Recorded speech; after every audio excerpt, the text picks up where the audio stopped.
a terra prometida.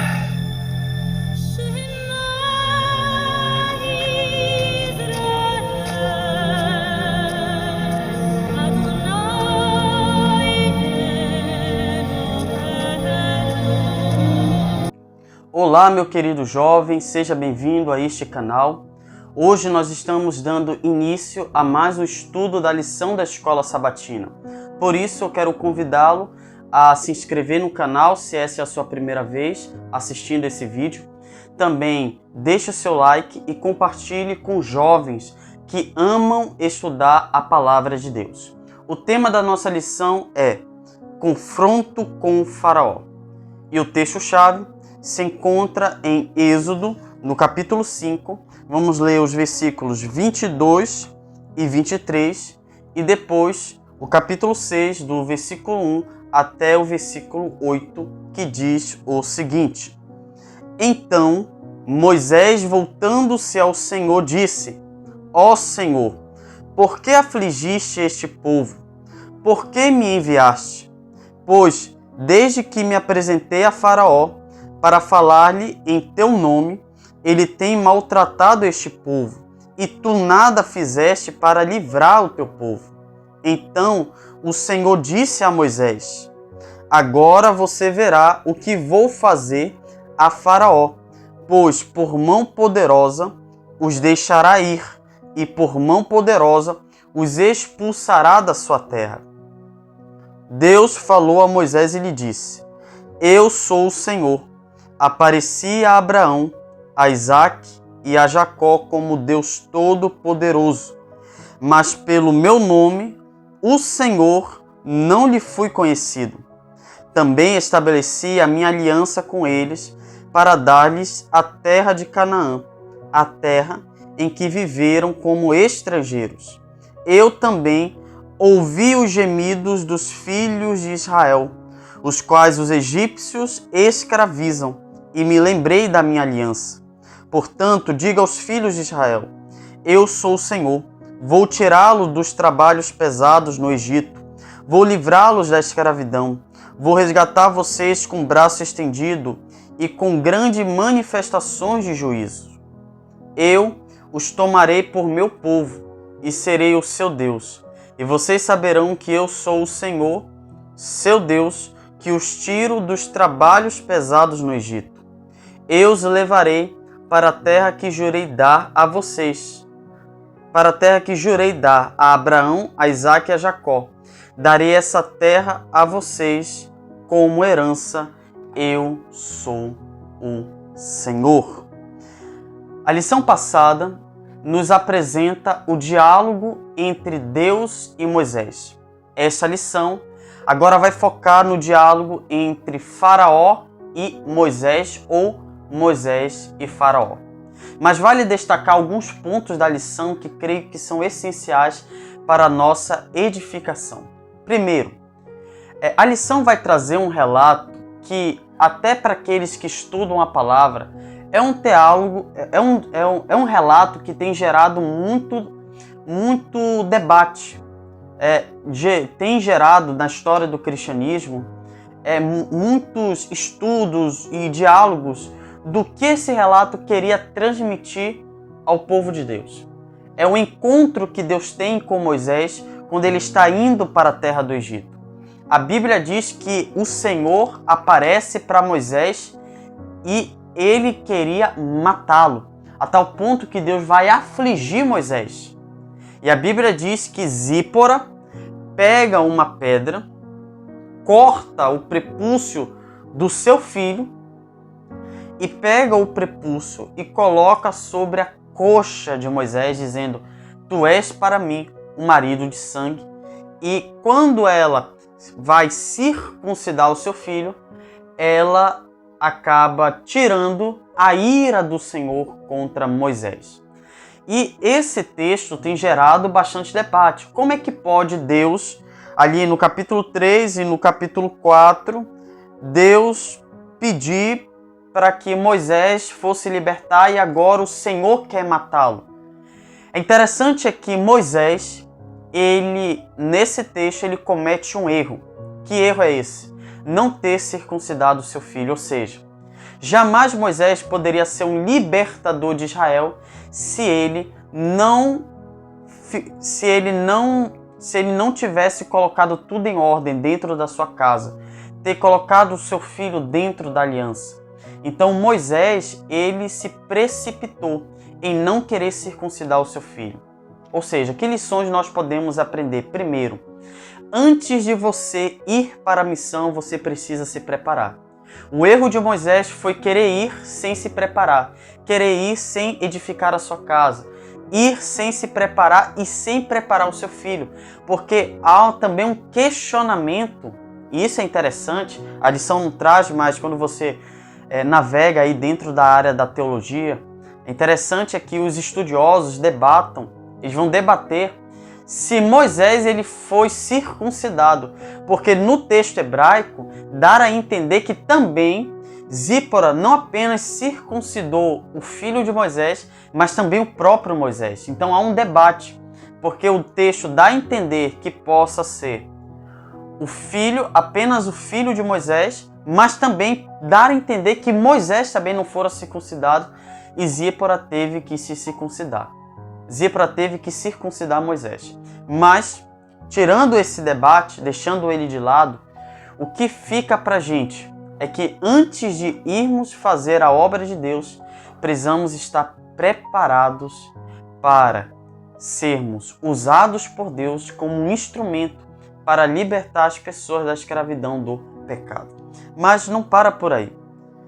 Depois, quando Moisés está preparado para libertar o seu povo, libertar o povo de Deus da escravidão do Egito, é interessante que agora Moisés comparece diante de Faraó. E esse foi um dos maiores desafios. Primeiro, por quê? Primeiro, convencer o povo de que eles precisavam de um libertador, de que Moisés era esse libertador. Porque o povo de Israel já estava 400 anos na terra do Egito como escravos, muitos já haviam perdido as esperanças, e agora um que era egípcio, que habitava numa terra pagã e ímpia, agora comparece diante do povo falando que ele é o libertador. Então o povo de Israel não aceitou de primeira. Aí ele teve que mostrar os sinais. E aí a Bíblia diz que o povo de Israel acreditou. Agora o outro desafio é convencer o faraó de que haveria necessidade dele libertar o povo da terra do Egito. Agora, como convencer um homem que se achava o próprio Deus na terra? Então, nós podemos perceber como que Deus ele vai agindo nessas situações. Ou seja, Deus ele aproveita essa situação de dureza do coração de Faraó para revelar os seus prodígios sobre aquela nação, para que o Egito tivesse o conhecimento acerca de quem era Deus, o Deus único e verdadeiro. Então Deus queria quebrar esses paradigmas. Mesmo esses desafios parecendo para Moisés algo impossível, mas aos olhos de Deus era uma forma pelo qual ele utilizaria para revelar o seu caráter, para revelar o seu poder sobre aquele povo. Mas, mesmo Deus revelando o seu poder, a sua grandeza sobre os filhos de Israel e também sobre os egípcios, a Bíblia nos informa que no começo não foi algo bom para Israel. Por quê? Porque quando o faraó escuta de Moisés, olha, liberta o meu povo, o que o faraó pensou? Esse povo é preguiçoso, é muito preguiçoso. Quer saber? Antes os egípcios forneciam a palha, o trigo. Mas agora eles vão ter que ir atrás e preparar, eles que vão ter que ir atrás dos materiais e prepararem esses materiais, os tijolos ou outras ferramentas, mas com a mesma quantidade que era fornecido antes. E se eles não cumprissem essa quantidade, os feitores hebreus eram chicoteados. Então as coisas vão piorando. E aí a Bíblia diz que o povo de Israel ficou com ódio de Moisés e de Arão. Mas é dentro dessas circunstâncias que Deus vai revelar o seu poder a Faraó e também aos hebreus. E é por isso que logo na leitura nós podemos perceber Moisés agora reclamando com Deus, falando com Deus: Senhor, por que o Senhor me enviaste? Poxa, o Senhor me enviou aqui e além do Senhor libertar o povo, não. O Senhor faz com que o Faraó castigue ainda mais. E aí agora Deus revela o seu propósito. Olha, há um propósito por eu estar permitindo vocês ainda sofrerem mais um pouquinho. Porque eu quero mostrar o meu poder a esta nação, a tal ponto que eles possam enxergar não apenas a minha grandeza, mas a grandeza de vocês, porque vocês são o meu povo e eu serei o Deus de vocês. E assim como prometi a Abraão, a Isaac e a Jacó, que eu daria a terra de Canaã, eu vou dar a vocês. E aí no versículo 8 encerra com chave de ouro, dizendo: eu sou o Senhor, ou seja, só a palavra de Deus, só em Deus pronunciar uma bênção, ou Deus nos prometer algo, nós precisamos confiar, crer de que isto vai se cumprir. Por quê? Porque Ele é o Senhor, o Deus Todo-Poderoso.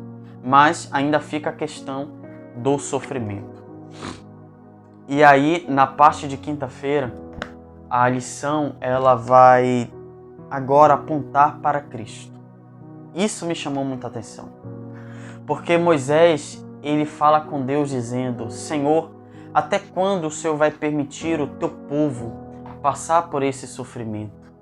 Na cruz do Calvário, o nosso Salvador, pendurado naquele madeiro, agonizando, gemendo de dor, ele vai tirar a força da fraqueza, em meio à fraqueza. E ele vai gritar: Deus meu, por que me desamparaste? E é interessante, é que talvez eu esteja falando para algum jovem que possa estar se utilizando dessas mesmas palavras. Deus meu, por que o Senhor me desamparaste? Por que o Senhor me permite passar por esse sofrimento? Eu digo uma coisa para você. O Filho de Deus morreu naquela cruz, dizendo essas palavras para que eu e você pudéssemos ter uma esperança de que um dia o sofrimento irá passar, de que tudo isso que ocorre no mundo irá terminar e irá findar, e nos dar a esperança de novos céus e uma nova terra.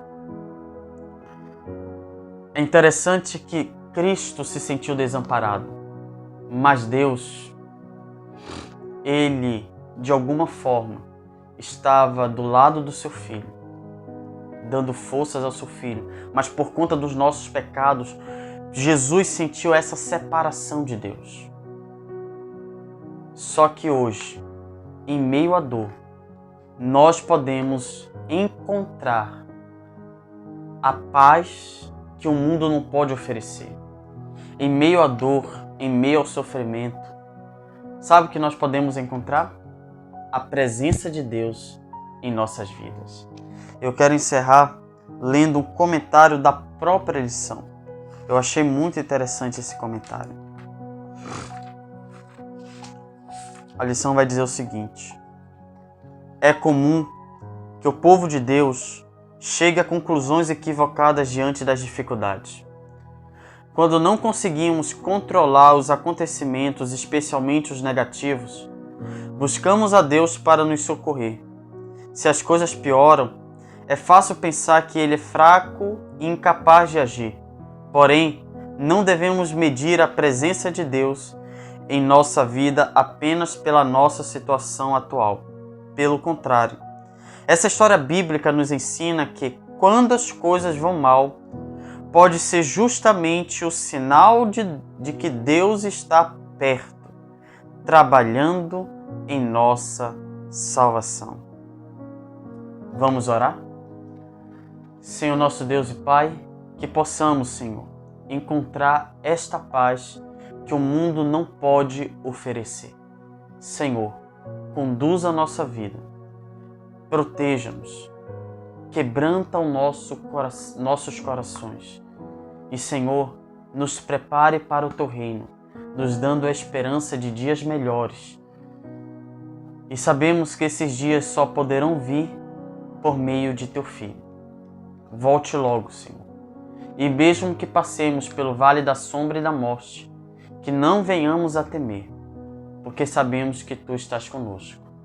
Foi necessário o Teu Filho passar por tudo aquilo na cruz, para que nós pudéssemos ter a esperança. Eu te peço, em nome de Cristo Jesus. Amém, Senhor. Amém. Que Deus te abençoe, meu jovem. Eu te espero no próximo estudo da lição da Escola Sabatina, que vem com o tema geral Êxodo, um livro que mostra Deus em ação.